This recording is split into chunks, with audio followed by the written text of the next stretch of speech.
In the vast library of history, some chapters are left unread, their pages veiled by time. Today, we open one of them. A story so bizarre, it sounds like fiction. A conflict where a modern army, armed with machine guns, declared war not against an invading nation, but against 20,000 flightless birds. This is the unbelievable and deeply revealing tale of the Great Emu War. The year is 1932. The world is in the grip of the Great Depression, and Australia is no exception. In the vast, sun-scorched lands of Western Australia, a generation of men were struggling to build a new life. They were veterans of the Great War, heroes who had survived the trenches of Gallipoli and the Western Front, under a government initiative called the Soldier Settlement Scheme. These men were promised land, an opportunity to forge a peaceful existence from the soil. They were encouraged to cultivate wheat, a vital commodity in a starving world. But the land they received was often marginal, the conditions harsh, and the promises of prosperity felt as distant as the memories of war. They were pioneers on the edge of the world, battling drought, debt, and disillusionment. Little did they know, their greatest challenge was yet to come, and it was fast approaching on two long legs. Nature had its own plans.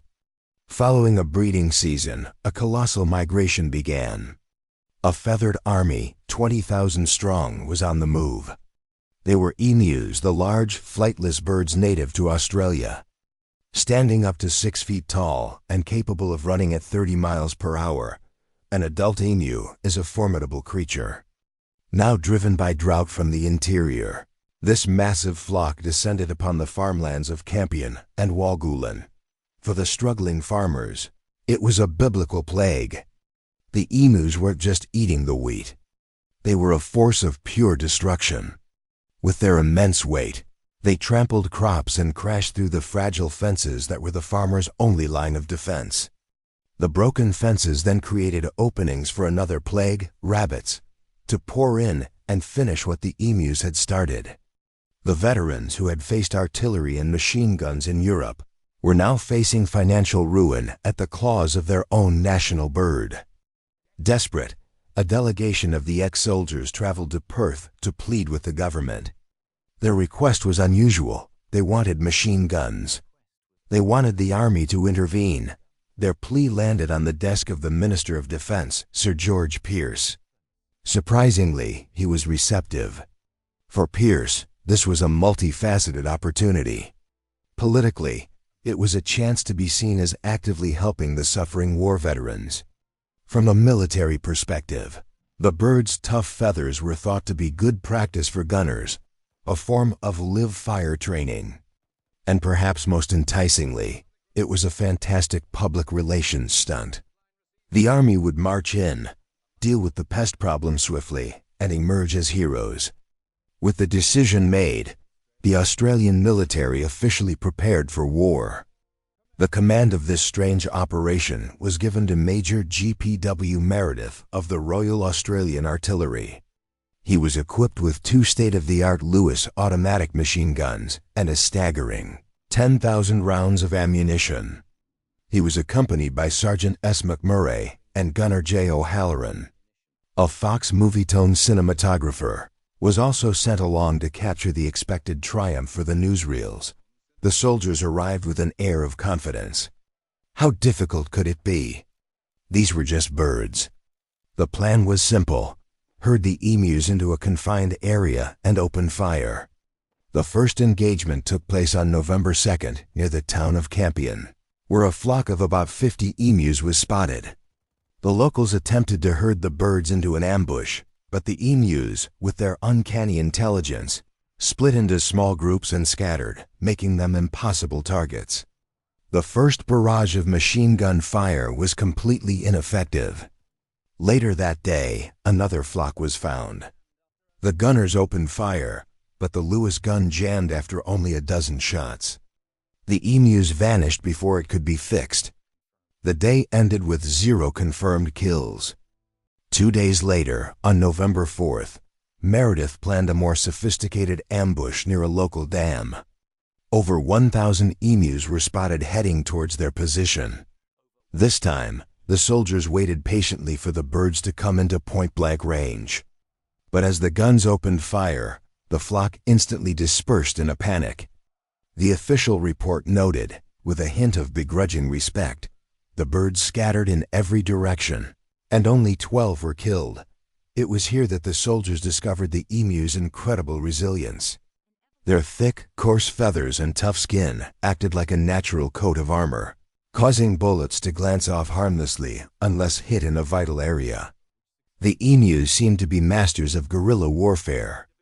They would split into small, leaderless mobs, ensuring that even if one group was hit, the rest would survive. Major Meredith was quoted as saying, "If we had a military division with the bullet-carrying capacity of these birds, it would face any army in the world. They can face machine guns with the invulnerability of tanks." After nearly a week, with over 2,500 rounds fired and a kill count of maybe 50 birds, the operation was a catastrophic failure. The newsreels, meant to show a military triumph, instead showed a farce. The story spread internationally. The media had a field day, painting a comical picture of the Australian Army being outsmarted by its national. Wildlife.one parliamentarian in the Australian House of Representatives sarcastically asked if a medal was to be awarded for the war. Another suggested the emus had won every round so far, facing public ridicule and a clear lack of results. On November 8th, Sir George Pearce ordered a complete withdrawal. The soldiers packed up their guns. The Great Emu War was over, and the emus had won. But the story doesn't end there. After the army left, the emu attacks on the farms intensified, fueled by hot weather and severe drought. The farmers again pleaded for support. The Premier of Western Australia, James Mitchell, lent his powerful voice to their cause. Bowing to the immense pressure, on November 12th, Minister Pearce authorized a second attempt. Major Meredith was sent back into the field, a man now burdened with a bruised reputation. This time, however, he was more experienced. He adopted more aggressive, mobile tactics. The second phase of the war was statistically more successful. From mid-November to December 10th, the soldiers managed to kill 986 emus with 9,860 rounds. This, however, still meant it took over 10 bullets to kill a single emu. Meredith also reported that 2,500 more birds, wounded by bullets, had died later from their injuries, though this claim is difficult to verify. Despite the higher body count, the operation was still deemed a failure. The emu population remained vast, and the cost in ammunition and logistics was simply not worth the results.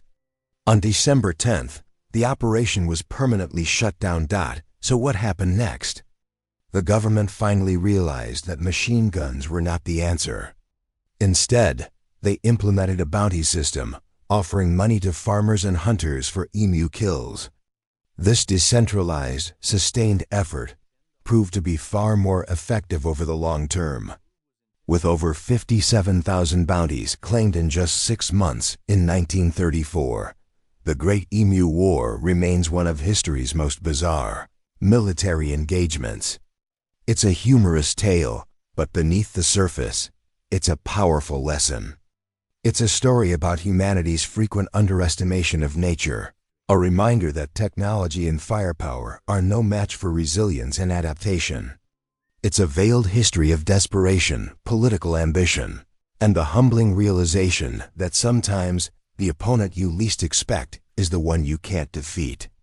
And that concludes another chapter from the Veiled Histories. What other strange tales are hidden in the annals of our past? Join us next time to uncover more of the stories lost to time. If you enjoyed this journey into the bizarre side of history, please like this video, subscribe to Veiled Histories, and hit the notification bell so you don't miss our next adventure. Thank you for watching.